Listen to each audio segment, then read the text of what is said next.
समंदर की गहराइयों में आपको कोई ऐसी चीज मिले, एक ऐसी डिवाइस जो हमारे इतिहास की सारी समझ को पलट दे, तो क्या हो? एक ऐसी डिवाइस जो न सिर्फ आपको यह बताए कि आज कौन सा दिन है, बल्कि यह भी बताए कि चांद आज कैसा दिखेगा, अगला ग्रहण कब होगा और कौन सा ग्रह कहां होगा। आपको बता दूं कि यह कोई काल्पनिक डिवाइस नहीं, बल्कि एक हकीकत है, एक सच्ची घटना, एक ऐसी खोज जिसने इतिहासकारों, वैज्ञानिकों और पुरातत्वविदों की नींद उड़ाकर रखी है। आइए जानते हैं पूरी कहानी को। आज से करीब 2100 साल पहले एक जहाज जो अपने साथ ले जा रहा था कई सारे बेशकीमती सिक्के और रेयर आर्टिफैक्ट्स। यह जहाज समंदर की लहरों को चीरता हुआ आगे बढ़ रहा था, लेकिन तभी एक भयंकर तूफान ने उसे अपने आगोश में ले लिया। हवा की चीख और लहरों की दहाड़ के बीच देखते ही देखते पूरा जहाज उस तूफान की भेंट चढ़ गया। इस घटना को करीब 2000 साल बीत जाते हैं और जहाज पर मौजूद कीमती सामान 2000 सालों तक समंदर की गहराइयों में जंग खाता रहता है। फिर आता है साल 1901। मैंग्रीज के कुछ स्पंज डाइवर्स एंटीकाइथेरा टापू के पास समंदर की तलहटी में खोज कर रहे थे। उनका मकसद कीमती स्पंज या पुरानी मूर्तियां ढूंढना था, लेकिन अचानक उन्हें एक पुराने जहाज का मलबा दिखाई दिया। एक प्राचीन जहाज जो पूरी तरह से टूटा फूटा था, लेकिन उसमें कुछ था जो सामान्य नहीं लग रहा था। समंदर की रेत में बिखरे पड़े थे टूटी हुई मूर्तियां, बर्तन और हजारों साल पुराने अवशेष, लेकिन इन्हीं खजानों के बीच एक हरा सुनहरा जंग खाया हुआ कांसे का एक टुकड़ा मिला। देखने में यह एकदम बेजान लग रहा था। ऐसा लग रहा था जैसे यह किसी टूटी हुई मूर्ति का हिस्सा हो, या फिर कोई समुद्री कचरा गोताखोर उस कांसे के जंग खाए हुए टुकड़े को अपने साथ समंदर की गहराई से बाहर तो ले आए।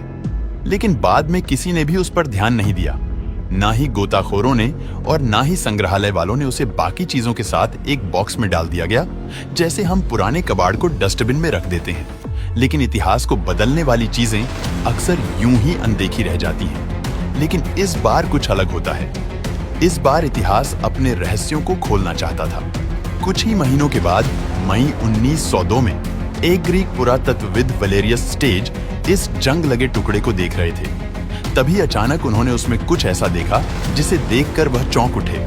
उन्होंने देखा कि उस कांसे की ढली हुई परत के नीचे एक गियर लगा था, वही दांतेदार चक्र जो आज घड़ियों, इंजनों और मशीनों में इस्तेमाल होते हैं। अब यह कैसे संभव हो सकता है? क्या प्राचीन यूनानी लोग गियर टेक्नोलॉजी जानते थे, वह भी 2000 साल पहले? वलेरियस ने जब यह बात अपने साथियों से कही तो ज्यादातर ने उनका यह कहते हुए मजाक उड़ाया कि भला 2000 साल पहले कोई मशीन कैसे बन सकती थी। लेकिन वलेरियस का शक अब विश्वास बन चुका था। उस कांसे के पत्थर जैसे टुकड़े में कुछ तो जरूर था जो आज की मशीनों जैसा लग रहा था।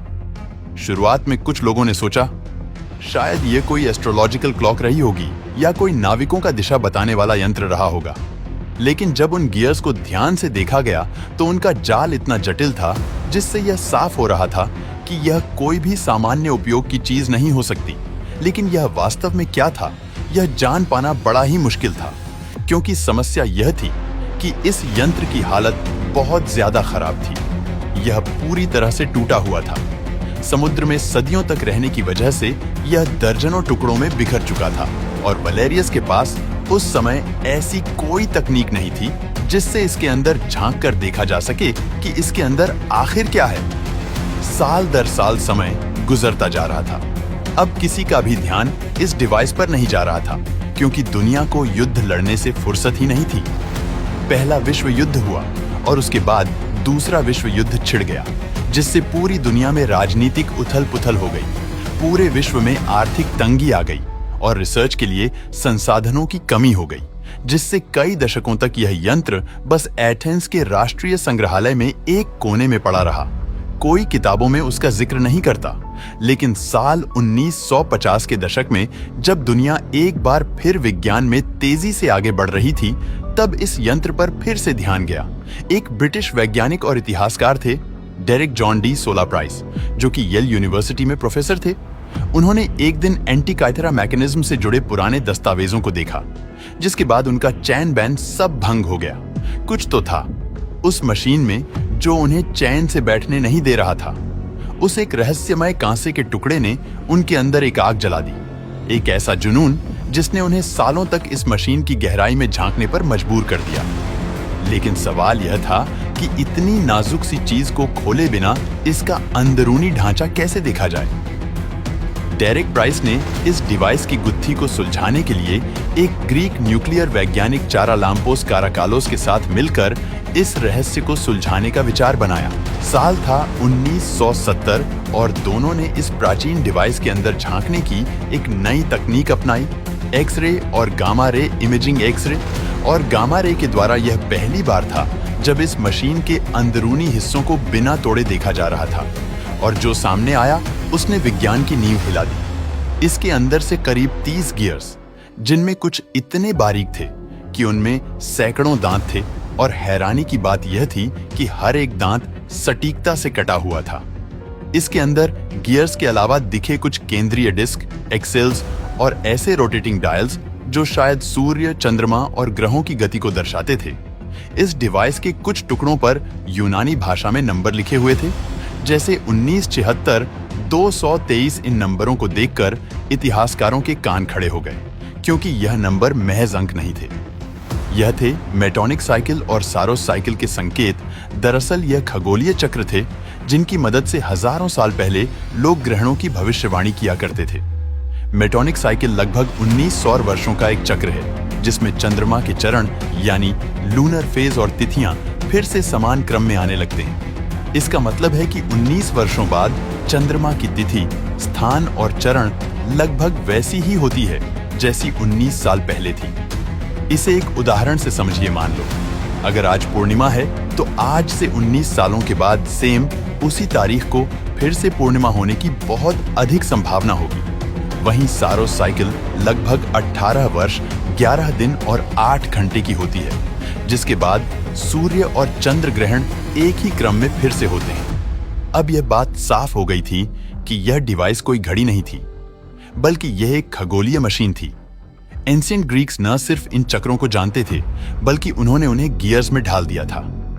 अब वैज्ञानिकों ने यह तो जान लिया था कि यह डिवाइस आखिर क्या थी और इसको क्यों बनाया गया था, लेकिन वैज्ञानिक इसका एक 3D मॉडल बनाना चाहते थे ताकि वह यह जान पाए कि यह मशीन देखने में कैसी थी और क्या वह सच में खगोलीय गणनाएं कर सकती थी।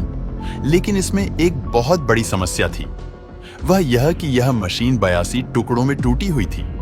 कई टुकड़े तो इतने छोटे और जंग लगे थे कि उन्हें पढ़ पाना बड़ा ही मुश्किल था।